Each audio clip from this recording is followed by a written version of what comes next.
जिज्ञासा और रहस्य भरी कल्पना करिए। पूरा संसार जल में डूब जाए, जब चारों ओर सिर्फ समुद्र की लहरें हों और जीवन बचाने का अंतिम सहारा खोज रहे हों। उस समय एक रहस्यमय नाव प्रकट हो, किंतु फिर भी प्रश्न यह हो कि उस समय कौन आपका रक्षक होगा। उसी समय रहस्यमय रूप से एक साधारण मछली प्रकट होकर पल भर में इतना विशाल रूप धारण कर ले कि समुद्र से भी विशाल हो जाए। आज हम सुनेंगे अग्नि पुराण में वर्णित सनातन धर्म के उस गूढ़ रहस्य को, उस अद्भुत रहस्यमय कथा को जिसने न सिर्फ मनुष्य जाति को बचाया बल्कि वेदों की रक्षा भी की।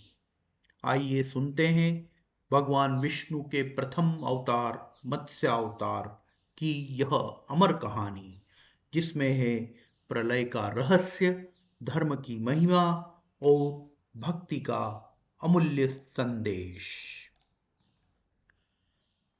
वशिष्ठ जी ने कहा, अग्निदेव, आप सृष्टि आदि के कारणभूत भगवान विष्णु के मत्स्य आदि अवतारों का वर्णन कीजिए। साथ ही ब्रह्म स्वरूप अग्नि को भी सुनाइए, अग्नि पुराण को भी सुनाइए, जिसे पूर्व काल में आपने श्री विष्णु भगवान के मुख से सुना था। अग्निदेव बोले, वशिष्ठ सुनो, मैं श्री हरि के मत्स्यावतार का वर्णन करता हूं। अवतार धारण का कार्य दुष्टों के विनाश और साधु पुरुषों की रक्षा के लिए होता है।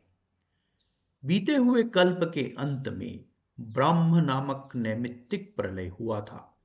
मुने, उस समय भू आदि लोग समुद्र के जल में डूब गए थे। प्रलय के पहले की बात है। वैवस्वत मनु भोग और मोक्ष की सिद्धि के लिए तपस्या कर रहे थे। एक दिन जब वे कृतमाला नदी में जल से पितरों का तर्पण कर रहे थे, उनकी अंजलि के जल में एक बहुत छोटा सा मत्स्य आ गया। राजा ने उसे जल में फेंक देने का विचार किया। तब मत्स्य ने कहा, महाराज, मुझे जल में न फेंको, यहाँ ग्राह आदि जल जंतुओं से मुझे भय है। यह सुनकर मनु ने उसे अपने कलश के जल में डाल दिया। मत्स्य उसमें पड़ते ही बड़ा हो गया और पुनः मनु से बोला, राजन, मुझे इससे बड़ा स्थान दो। उसको उसकी यह बात सुनकर राजा ने उसे एक बड़े जल पात्र में डाल दिया। उसमें भी बड़ा होकर मत्स्य राजा से बोला, मनु, मुझे कोई विस्तृत स्थान दो। तब उन्होंने पुनः उसे सरोवर के जल में डाला, किंतु वहां भी बढ़कर वह सरोवर के बराबर हो गया और बोला, मुझे इससे बड़ा स्थान दो। तब मनु ने उसे फिर समुद्र में ही ले जाकर डाल दिया। वहां वह मत्स्य क्षण भर में 1,00,000 योजन बड़ा हो गया। उस अद्भुत मत्स्य को देखकर मनु को बड़ा विस्मय हुआ। वे बोले, आप कौन हैं? निश्चय ही आप भगवान श्री विष्णु जान पड़ते हैं। हे नारायण, आपको नमस्कार है। हे जनार्दन, आप किस लिए अपनी माया से मुझे मोहित कर रहे हैं? मनु के ऐसा कहने पर सबके पालन में संलग्न रहने वाले मत्स्य रूपधारी भगवान उनसे बोले, राजन, मैं दुष्टों का नाश और जगत की रक्षा करने के लिए अवतीर्ण हुआ हूं। आज से 7वें दिन समुद्र संपूर्ण जगत को डुबा देगा। उस समय तुम्हारे पास एक नौका उपस्थित होगी। तुम उस पर सब प्रकार के बीज आदि रखकर बैठ जाना। सप्तर्षि भी तुम्हारे साथ रहेंगे। जब तक ब्रह्मा की रात रहेगी, तब तक तुम उसी नाव पर विचरते रहोगे। नाव आने के बाद मैं भी इसी रूप में उपस्थित होऊंगा।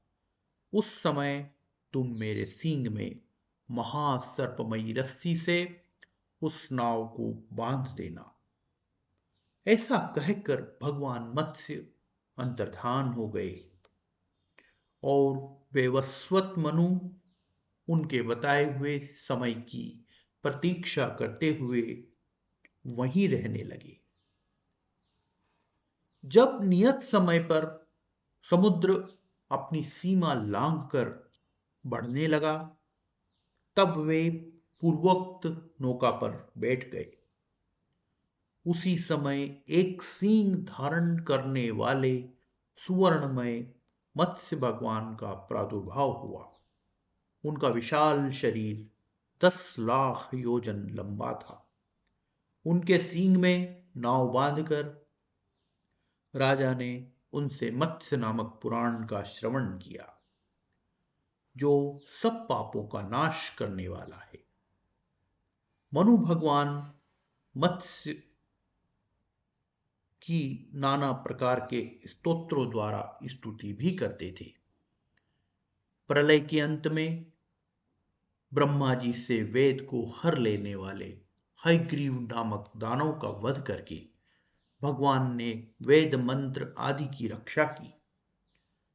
तत्पश्चात वाराह कल्प आने पर भगवान ने कच्छप रूप धारण किया।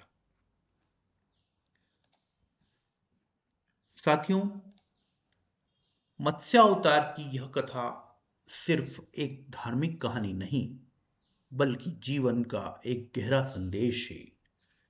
जब मनुष्य के सामने अंधकार और संकट हो, तब मार्गदर्शन और रक्षा ईश्वर की शरण में जाकर ही मिलती है।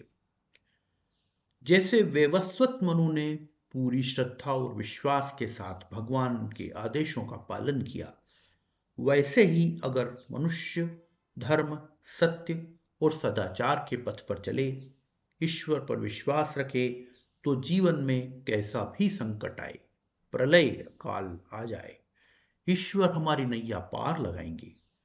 सनातन धर्म और पुराणों में घोषित है कि ईश्वर का हर अवतार एक उद्देश्य लेकर आता है और ईश्वर प्रत्येक क्षण हमारी रक्षा के लिए किसी न किसी रूप में हमारे आसपास है।